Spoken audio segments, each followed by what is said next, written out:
देश का युवा जूते मारेगा। पार्टी की एक ही दिशा है, विकास। नमस्कार, मेरा नाम है हेमंत और आप देख रहे हैं द न्यूज़ वाला नेटवर्क। हाथों से उम्मीदों का शीशा छूट जाता है तो पल भर में ही ख्वाबों से पीछा छूट जाता है। अगर हम लोग आपस में लड़ना भूल जाएं तो सियासी सुरमाओं का पसीना छूट जाता है।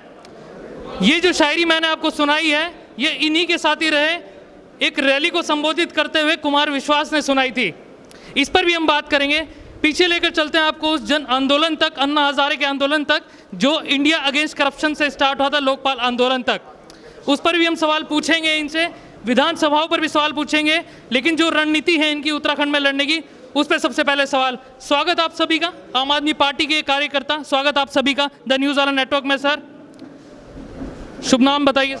SS क्लेयर, आम आदमी पार्टी प्रदेश अध्यक्ष। क्या रणनीति है सर उत्तराखंड को लेकर, क्योंकि दिल्ली और उत्तराखंड की जो समीकरण है वो दोनों ही एक दूसरे के अपोजिट हैं। क्या रणनीति यहाँ को लेकर? देखिए, अपोजिट हो सकती है। जब आदमी की काम करने की नीयत होती है तो काम की नीयत के आगे कोई ऐसा काम नहीं अटकता जो काम नहीं होता। क्योंकि जो रिक्वायरमेंट जनता की दिल्ली की थी वही उत्तराखंड की है। बिजली वहाँ यहाँ के लोगों को चाहिए, पानी जहाँ के लोगों को चाहिए, शिक्षा जहाँ के लोगों को चाहिए, स्वास्थ्य की सेवा अच्छी यहाँ लोगों को चाहिए। वही है, कोई फ़र्क नहीं है देखने को। ये जो बड़ी पार्टियाँ हैं ये मतलब एक बहाना करती है, वहाँ की स्थिति लग है जी, जहाँ की लग है, काम करने की इनकी नीयत नहीं है। उत्तराखंड सरकार, जैसे रुड़की की बात करें, रुड़की में कई जो वार्डों को जोड़ा गया है, पार्षदों को जो जोड़ा गया है, उसमें कई जो हाउस टैक्स है वो फ्री अभी है, पानी है वो फ्री है, और सरकार योजना चला रही है 1 रुपये में पानी। तो उस पर क्या विचार है सर आपका? देखिए, फ्री मिलना चाहिए, ये जनता का पहला अधिकार है। अगर ये भाजपा गवर्नमेंट नहीं करेगी, आम आदमी 1 रुपये पानी की योजना तो चलाई है उन्होंने। 1 रुपये पानी की मीटर की योजना चलाई है ना। पानी तो फ्री नहीं दे रहे, पानी आ ही नहीं रहा, पानी कहीं है ही नहीं। ये ऐसी योजना हवा में चलाने का क्या फ़ायदा। लेकिन ये योजना इनकी फेल होंगी तो आम आदमी पार्टी की सरकार जैसे आएगी, बिजली फ्री, पानी फ्री, ये योजना आम आदमी पार्टी ये चालू करके दिखाएगी। अच्छा, हमने पिछले दिनों भी आंदोलन देखा, सड़कों पे लोग थे, चैंपियन को लेकर सवाल उठ रहे थे। हमने उन पे पूछा कि जो एजुकेशन सिस्टम आया है अभी, जो मनीष सिसोदिया का जिस तरीके से बयान आया उस एजुकेशन सिस्टम पे जो फ्लेक्सिबिलिटी दी गई है, तो उन्होंने कहा कि हमने अभी स्टडी नहीं किया है। जो आम आदमी पार्टी के कार्यकर्ता थे, हमने इंटरव्यू चलाया था, उस पर क्या कहना है आपका, जो एजुकेशन सिस्टम आया है अभी? देखिए, कुछ सुधार होने चाहिए, कुछ सही भी हुए हैं, कुछ में थोड़ी सी आपत्ति भी है। और जिस तरीके से जितना इस सिस्टम को पारदर्शी करेंगे, जितना बढ़िया तरीके से बच्चों के बीच में इस सिस्टम को लेके जाएंगे, उतना ही हिंदुस्तान का विकास होगा। अच्छा, जैसे आपकी लड़ाई शुरू हुई थी जन लोकपाल को लेके, अरविंद केजरीवाल भी वहाँ पर मौजूद थे और आपके तमाम साथी वहाँ पर मौजूद थे। शायद वो साथी अब नहीं है, चाहे वो योगेंद्र यादव हो, प्रशांत भूषण हो या कुमार विश्वास हो। तो आप मतलब इन साथियों को खोना, मतलब अच्छे साथियों को खोना, क्या दुख नहीं होता आप लोगों को? देखिए, इस पार्टी में जो भी आया सेवा करने के लिए भावना से जो आया वो आज भी टिका हुआ है। जिसको अपना कोई लालच था, अपना चेहरा चमकाना था, अपने को आगे रखना था, वो आया और गया। लेकिन उन्होंने तो पार्टी ज्वाइन नहीं करी, अभी तक बात नहीं करी आप लोगों ने उनसे? नहीं, पार्टी ज्वाइन करी भी है। कुछ ईरानों के अपने निजी स्वार्थ थे जिसकी वजह से पार्टी उस चीज़ को मानने के लिए तैयार नहीं थी, वो छोड़ के चले गए। निजी स्वार्थ कैसे सर? अब तो उनको ही पता होगा, क्योंकि जो कह रहे थे पार्टी की दिशा को भटकाने की कोशिश कर रहे थे। आपको लगा भी होगा उस टाइम कि पार्टी आज जोगेंद्र यादव जी छोड़ के, आज वकील साहब क्या नाम है उनका, प्रशांत भूषण जी छोड़ गए, तो पार्टी ऐसे पार्टी के एक एक दिन आगे को बढ़ता जा रहा। पार्टी की एक ही दिशा है, विकास। लेकिन जैसे प्रशांत भूषण पे अभी कंटेम्प्ट ऑफ कोर्ट लगा, उन्होंने कहा कि जितनी भी पॉलिटिकल पार्टीज़ होती हैं उसी मुद्दे पर काम करती हैं। उन्होंने अरविंद केजरीवाल की पार्टी का जिक्र भी किया कि अगर मुझे पता होता कि इस तरह की पॉलिटिकल पार्टीज़ काम करती है तो मैं कभी पॉलिटिकल पार्टी ज्वाइन ही नहीं करता। उस पर क्या विचार है सर? नहीं, देखिए, कोई अरविंद जी की जिस तरीके से उन्होंने दिल्ली में काम करे, जनता ने मोहर लगा दी। इसका जवाब तो जनता दे चुकी है।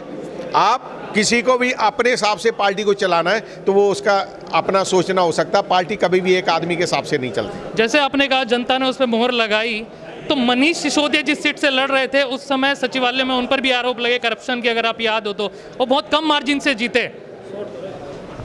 ये जिस तरीके से आपने मनीष जी के, आपने ये देखा भाजपा ने पूरे हिंदुस्तान का तंत्र वहाँ लगा दिया। एक स्टेट का बाइट नहीं होता जितना बाइट उन्होंने दिल्ली में लगाया। और लास्ट रात में भाजपा ने कांग्रेसियों को भी पैसा बांट के कहा किसी भी तरीके से वोट रोको, और उसके बावजूद आप मनीष सिसोदिया जी की शिक्षा नीति को नहीं हरा पाए, क्योंकि वो एक जिंदा मिसाल बन चुकी है भी जिस तरीके से उन्होंने स्कूलों का विकास करा है, स्कूलों के लिए अच्छा काम करा है, वो पूरे वर्ल्ड में लोग सराहने लगे। अच्छा, जैसे अभी की बात करते हैं, ये तो हो गई, चलिए अभी बात करते हैं जो जितेंद्र मलिक जी आपकी पार्टी में आए हैं, फिर से आम आदमी पार्टी का जो दामन थामा है, राजनीतिक रूप से सक्रिय रहे हैं, समाज की भी सेवा हमने करते हुए इनको देखा है, तो 2022 को लेकर इनको क्या जिम्मेदारी दी जा सकती है?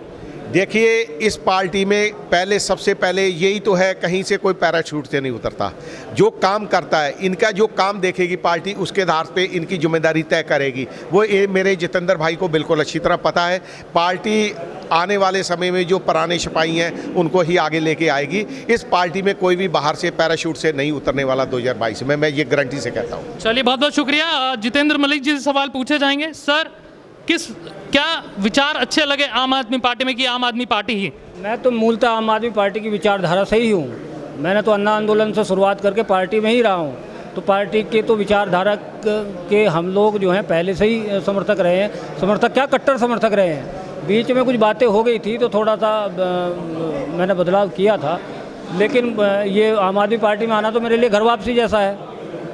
जी, आगे की क्या रणनीति सर रुड़की को लेकर? रुड़की की जनता जैसे त्रस्त है, सड़कों में गड्ढे हैं, और भी बहुत सारी समस्याएं हैं बिजली पानी को लेकर, तो उस पर क्या रणनीति रहेगी, कैसे आप काम करेंगे आगे? रुड़की की जनता और आप सब लोग भी हमारा स्वभाव जानते हैं, हम आंदोलनकारी लोग हैं। हम सत्ता भोगने के लिए नहीं आए हैं, ना सत्ता हमारा उद्देश्य है। हम लोग पहले भी आंदोलन करते रहते हैं और भी आंदोलन करेंगे, बहुत तेज़ करेंगे। इन लोगों के जो भ्रष्ट तंत्र है इसकी नाक में दम कर देंगे, आप देखेंगे आने वाले दिनों में। चलिए, बहुत बहुत शुक्रिया। शारिक अफरोज जी हमारे साथ हैं आम आदमी पार्टी से। मेरा सर सबसे पहला सवाल डॉक्टर नैयर काज़मी से भी हमने पूछा कि माइनॉरिटीज़ की जो प्रॉब्लम है, उन्होंने कहा कि MIM में आप आ जाइए, हम विकास करेंगे आपका। माइनॉरिटीज़ की जो प्रॉब्लम है, जो शिक्षा हो चाहे पॉवर्टी को लेकर स्थिति खराब है, उस पर आम आदमी पार्टी कैसे काम करेगी? मैं आपसे ये जानना चाहता हूँ, क्या आप माइनॉरिटी को हिंदुस्तान से अलग मानते हैं? नहीं, बिल्कुल नहीं, बिल्कुल नहीं। तो क्या माइनॉरिटी की कोई समस्या हिंदुस्तानी की समस्या से अलग हो सकती है? जो एक आम हिंदुस्तानी की समस्या है, माइनॉरिटी का बच्चा भी उसी स्कूल में पढ़ता है जहां मेजॉरिटी का बच्चा पढ़ता है। अगर कोई भी पार्टी, चाहे वो हैदराबाद से कंट्रोल होने वाले वो 2 पपेट्स की पार्टी हो, या कोई दिल्ली में बैठा हुआ अपने आप को तानाशाही समझ के अगर हमारे देश को बांटने की कोशिश कर रहा है और ये कहता है कि माइनॉरिटी के लिए आपका क्या वो है, तो आप समझ लीजिए कि ये हमें लड़ाने की बात कर रहा है। हमारी बहुत सीधी सी योजना है, सरकारी स्कूल अच्छे कर दीजिए। मैं अपने बच्चे की फ़ीस देता हूँ, 5,000 रुपये देनी पड़ती है। वहीं मेरे कज़िन ब्रदर्स के बच्चे दिल्ली सरकारी स्कूल में मुफ्त पढ़ रहे हैं और यहाँ से बेहतर शिक्षा मिल रही है उनको। 450 बच्चों का इंजीनियरिंग में IIT में सिलेक्शन हुआ है दिल्ली सरकारी स्कूल से। मुझे वो स्कूल चाहिए यहाँ पर। इसमें माइनॉरिटी और मेजॉरिटी का सवाल ही नहीं उठता। आपका रुड़की का सरकारी अस्पताल जाइए, वहाँ पे दिखाइए कितने वेंटिलेटर्स लगे हुए हैं, कितने कोरोना पेशेंट्स वहाँ पे एडमिट हैं। क्या वहाँ पर आप ये गणित लगाएंगे कि कितने वेंटिलेटर्स पे मुसलमान वो है या कितनों पे हिंदू है? क्या हम इस स्तर पर गिरना चाहते हैं? क्या हम देश को इतने पीछे ले जाना चाहते हैं कि हम हर बात में माइनॉरिटी और मेजॉरिटी करेंगे? हम देखिए, धर्म व्यक्तिगत होता है, समाज अब एक बड़ा दायरा है। हम बार बार इस ढोंग से बाहर निकल आएं और ऐसे नेता जो अपनी रोटियां सेकने के लिए धर्म और जाति का इस्तेमाल करते आए हैं, मैं आपको पूरे विश्वास के साथ कह रहा हूं कि आज का जो पढ़ा लिखा युवा है ये जूते मारेगा इन लोगों को। जैसे आपने कहा था कि MIM में आ जाइए, जैसे आपने भी कहा कि इनको जूते मारेंगे और ये सब चीज़ें करेंगे, जिस तरीके से आप बात कर रहे हैं। जी, मैंने किसी नेता को जूते मारने के लिए नहीं कहा है, तो आप इसको मेरे मुंह में शब्द मत डालिए। ठीक, मैंने कहा है जो लोग हमें लड़ाने की कोशिश करेंगे, इस समाज को बांटने की कोशिश करेंगे, उसको इस देश का युवा जूते मारेगा। क्या रणनीति सर उत्तराखंड को लेकर, क्या रणनीति आप आजमाएंगे? क्योंकि दोनों के समीकरण बहुत अलग हैं। आप कैसे समीकरण अलग कह सकते हैं? मेरी समझ से ये बाहर है। देखिए, दिल्ली में एक जो इंसान रहता है उसकी जो मूलभूत ज़रूरतें हैं वही मेरी ज़रूरत है, आपकी भी वही ज़रूरत है। आपको भी बच्चों के लिए स्कूल चाहिए। जैसे दिल्ली का जो लिटरेसी रेट है वो यहाँ के हिसाब से बहुत ठीक है, तो उस पर का लिटरेसी रेट बहुत ऊपर है। और दिल्ली की जहाँ तक बात आप करते हैं, दिल्ली में बहुत से लोग बाहर के रहते हैं, जैसे अभी अध्यक्ष जी ने बताया, तो दिल्ली में बहुत से लोग उत्तराखंड के भी रहते हैं। लेकिन कॉन्स्टिट्यूएंसी का शायद फर्क है। सर, राजनीति को बदलने आए हैं। पारंपरिक आप अगर उनके समीकरण पे जाते हैं, जातिगत समीकरण, धार्मिक समीकरण, बड़े बड़े होर्डिंग, बड़ी बड़ी गाड़ियाँ, 10 लोग लाठी लेके पीछे चलने वाले, जो दबंगई करने वाले अगर उस समीकरण पे जाते हैं तो मेरे भाई हो सकता है आपको लगता हो कि दिल्ली का और यहाँ का समीकरण अलग है, लेकिन जिस राजनीति को हम कर रहे हैं ज़मीन पर उतरकर जब हम आम आदमी की आवाज़ उठा रहे हैं तो समीकरण एक है। आम आदमी का दुख चाहे दिल्ली का हो चाहे उत्तराखंड का हो, एक ही दुख है। चलिए, बहुत बहुत शुक्रिया। तमाम पदाधिकारियों से हमने बात की, आम आदमी पार्टी के, इन्होंने बेबाकी से अपनी राय रखी, लेकिन महिलाओं का आगे आना बहुत ज़रूरी है। महिलाओं से भी बात करते हैं। मैम, बहुत बहुत स्वागत आपका द न्यूज़ वाला नेटवर्क में। जिस तरीके से दिल्ली में जो घटनाएं होती रही हैं, रेप कैपिटल क्या उस पर आरोप लगे, उस पर क्या कहना है आपका? किस तरीके से वो व्यवस्थाएं सुधर सकती हैं? जिस तरह से दिल्ली में महिलाओं के लिए, महिलाओं की सुरक्षा के लिए जगह जगह कैमरे लगा दिए गए हैं, तो उससे बहुत फ़ायदा है कि जो कोई भी आरोपी मतलब पहले सोचेगा, कोई भी मतलब गलत काम करने से पहले वो सोचेगा। और दूसरा, वो जो महिलाओं के लिए देखिए बस में यात्रा फ्री कर दी गई है, तो उसका भी बहुत ज़्यादा फ़ायदा महिलाओं को हुआ है। और वही चीज़ हम लोग उत्तराखंड में चाहते हैं कि महिलाओं की सुरक्षा यहाँ सुरक्षित नहीं है, महिला यहाँ सुरक्षित नहीं है। आए दिन यहाँ पे इस तरह के केस होते रहते हैं जिस पर प्रशासन कोई भी ध्यान नहीं देता है। तो हम चाहते हैं कि वही जो सुविधा दिल्ली में मिली है वो यहाँ पर भी मिले। अच्छा मैम, जैसे ग्रामीण क्षेत्रों में कई बार समस्याएं रही हैं, महिलाओं के साथ समस्याएं रही हैं, उसको कैसे आम आदमी पार्टी एश्योर करेगी या ठीक करेगी? ये उसी तरह से जैसे हमने दिल्ली में किया है कि हम हर गांव में जाके, एक तो हमारा महिलाओं के लिए हम लोग अलग से उनका कैमरे वगैरह लगाने का जो वो है वो करेंगे। हम गांव में कैमरा लगाएंगे ताकि ऐसे स्थानों पे जहाँ पे आना जाना ज़्यादा रहता है महिलाओं का, जिस तरह, तो उसी हिसाब से हम लोग उनको इस तरह से सुरक्षा दे सकते हैं।